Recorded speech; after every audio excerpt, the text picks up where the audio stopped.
Assalamualaikum warahmatullahi wabarakatuh. Selamat siang Ibu dosen serta teman-teman yang berbahagia. Pertama-tama marilah kita panjatkan puji syukur kita kehadirat Allah Subhanahu wa taala yang mana pada hari ini kita diberikan kesehatan dan juga keselamatan sehingga kita dapat berkumpul di grup ini. Perkenalkan, nama saya Pani Nur Halija. Saya sebagai moderator serta membimbing jalannya diskusi ini. Dan adapun anggota saya yaitu Diki Prata. Dan sedangkan rangkaian acara yang akan kita lewati yaitu sesi pembukaan, sesi penyampaian dan penyajian materi, sesi tanya jawab, dan sesi penutup. Baiklah teman-teman, langsung saja kita mulai ke sesi yang pertama yaitu pembukaan. Marilah kita mengucapkan basmalah bersama-sama. Bismillahirrahmanirrahim. Selanjutnya adalah penyampaian dan penyajian materi yang akan dibacakan oleh saya sendiri untuk membacakan materi yang pertama, yaitu yang pertama pengertian syirkah. Syirkah adalah akad kerjasama antara dua pihak atau lebih untuk usaha tertentu, di mana masing-masing pihak memberikan kontribusi dana, amal atau ekspertis dengan kesepakatan bahwa keuangan dan resiko ditanggung bersama. Yang kedua itu hukum syirkah. Syirkah hukumnya diperbolehkan atau disyariatkan berdasarkan Al-Quran, Al-Hadis, dan ijma' kaum muslimin.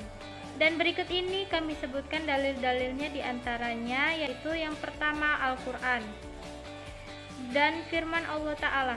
Dan sesungguhnya kebanyakan dari orang-orang yang berserikat itu sebagian mereka berbuat zalim kepada sebagian yang lain, kecuali orang-orang yang beriman dan mengerjakan amal yang soleh, dan amat sedikitlah mereka ini. Quran surat 1 ayat 24. Kedua yaitu hadis dari Abu Hurairah, Rasulullah SAW bersabda, sesungguhnya Allah Azza wa Jalla berfirman, aku pihak ketiga dari dua orang yang berserikat selama salah satunya tidak mengkhianati pihak lainnya. Kalau salah satunya berkhianat, aku keluar dari keduanya. Hadis riwayat Abu Daud nomor 3383 dan Al-Hakim nomor 2320. Yang ketiga itu ijma'. Ijma' ulama mengatakan bahwa muslimin telah berkonsensus akan legitimasi syarikat secara global, walaupun perbedaan pendapat dalam beberapa elemen daripadanya. Maka secara tegas dapat dikatakan bahwa kegiatan syirkah dalam usaha diperbolehkan dalam Islam.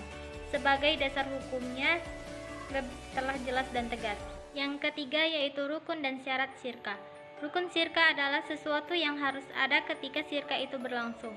Ada perbedaan terkait dengan rukun syirkah. Menurut ulama Hanafiyah, rukun syirkah hanya ada dua, yaitu ijab atau ungkapan melakukan penawaran perserikatan, dan kabul, ungkapan penerimaan perserikatan. Adapun syarat-syarat yang berhubungan dengan syirkah menurut Hanafiyah dibagi menjadi 4. Yang pertama itu sesuatu yang bertalian dengan semua bentuk syirkah, baik dengan harta maupun lainnya. Dan yang kedua itu semua yang bertalian dengan syirkah mal. Dan yang ketiga itu sesuatu yang bertalian dengan syirkah mufawadah. Yang keempat itu adapun syarat yang bertalian dengan syirkah inan sama dengan syarat syirkah mufawadah.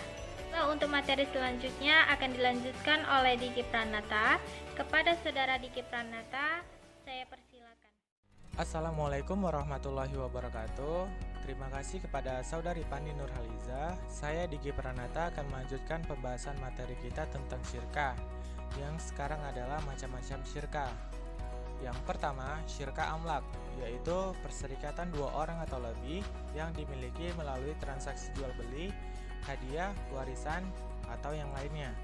Dan syirkah amlak ini terbagi menjadi dua, yaitu syirkah amlak jabir, ialah berkumpulnya dua orang atau lebih dalam pemilikan suatu benda secara paksa.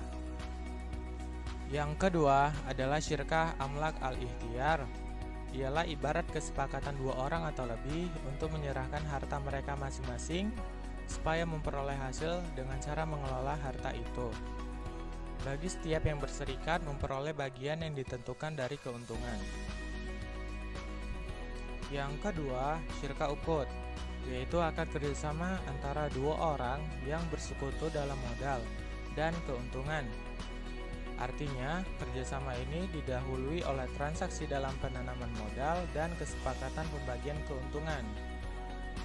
Berdasarkan penelitian para ulama fikih terdahulu terhadap dalil-dalil syar'i bahwa di dalam Islam terdapat 5 macam syirkah, yaitu syirkah al-inan, yaitu penggabungan antara harta atau modal dua orang atau lebih yang tidak selalu sama jumlahnya. Yang kedua adalah syirkah al-abdan, yaitu perserikatan dalam bentuk kerja yang hasilnya dibagi bersama sesuai dengan kesepakatan tanpa kontribusi modal atau mal, seperti kerjasama sesama dokter di klinik atau yang lainnya.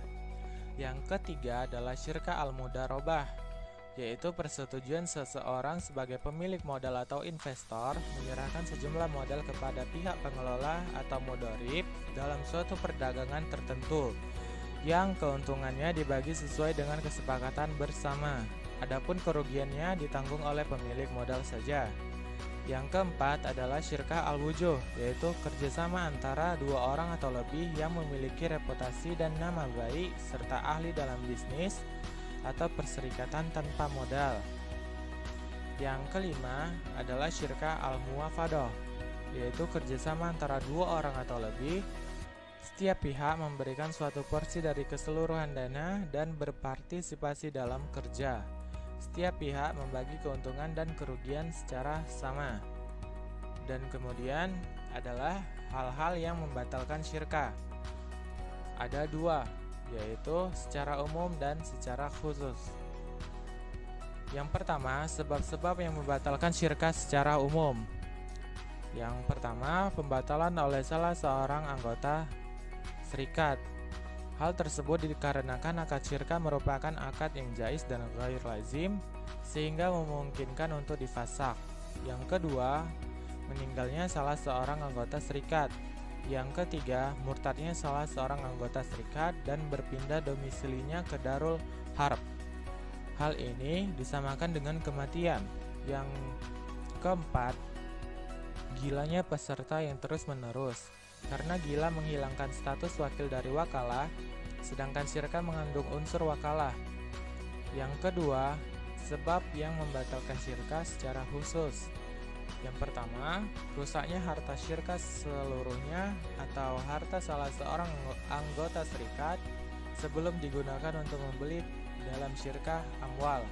Yang kedua, tidak terwujudnya persamaan modal dalam syirkah muwafadah ketika akad akan dimulai.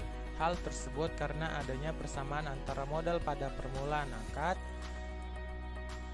syarat yang penting untuk keabsahan akad.